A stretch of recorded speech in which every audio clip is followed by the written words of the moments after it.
For me, the daily confrontation with fear has become a real practice for me since about three years ago.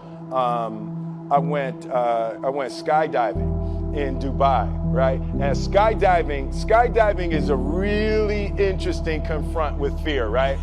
So what happens is you go out the night before and you take a drink with your friends and somebody says, yeah, we should go skydiving tomorrow.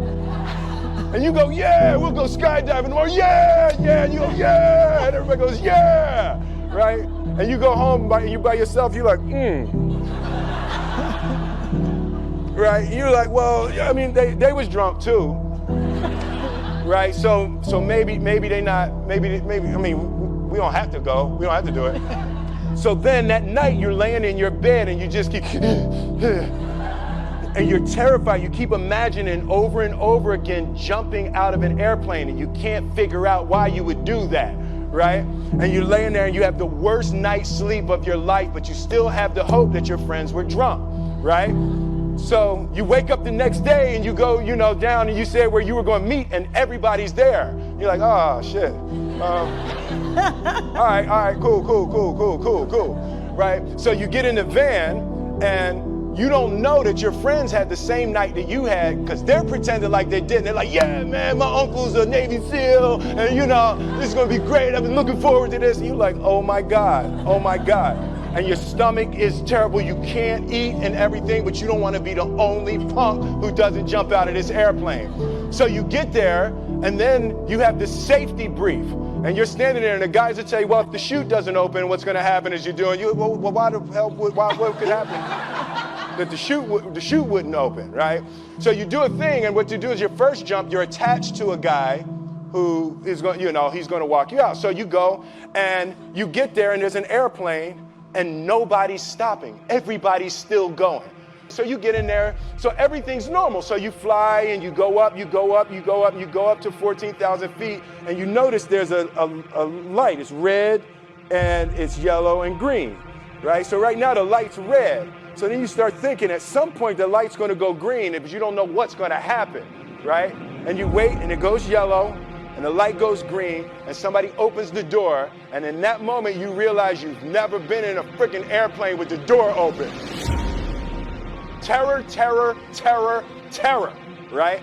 So you go and then, if you were smart, you sat in the back so you don't go first, right? And then people start going out of the airplane. And you go, and the guy walks you up to the end of you're standing and your toes are on the edge and you're looking out down to death. And they say, on 3. And they say, 1, 2. And he pushes you on 2 because people grab on 3. And you go, and you fall out of the airplane. And in 1 second, you realize that it's the most blissful experience of your life. You're flying, right? It doesn't feel like falling, right? It's like you actually are kind of held a little bit by the wind, and then you start falling, and there's zero fear. You realize that the point of maximum danger is the point of minimum fear. It's bliss. It's bliss. And you're flying,